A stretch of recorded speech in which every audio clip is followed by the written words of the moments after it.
Grady-White 255 Freedom. What an awesome boat. Very versatile. 25-footer with twin 150s on it. The twins on here gives you that reliability of the second engine to get back in if you're 40 miles offshore, but also makes the boat easier to control.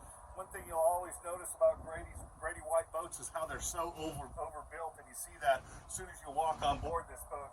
Check out this back door back here, 2 inches thick fiberglass, huge hinges on it, handle that's on there that looks like it's off a 50-foot sport fish, really overbuilt. Ski piling back in the back. The 255 Freedom isn't just a fishing boat. It is also a great family boat, so pulling tubes and skiers and stuff like that.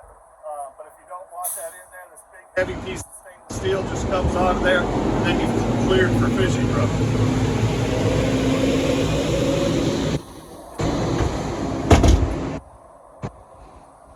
Fold-away back seat, pretty classic for what and typical of what you see with the Grady-Whites. A couple of rod holders back here in the back, a freshwater shower, live well on the port side.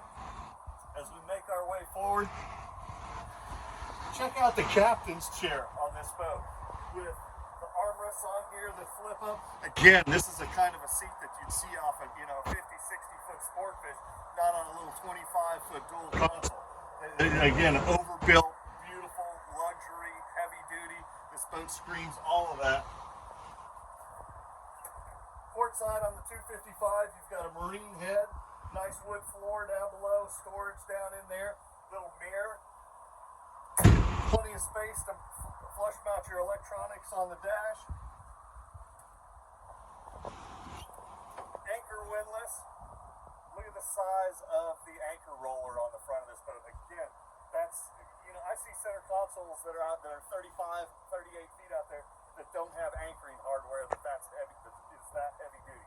This is the Grady-White 255 Freedom. It's at MarineMax in Jacksonville Beach. I'm Grant.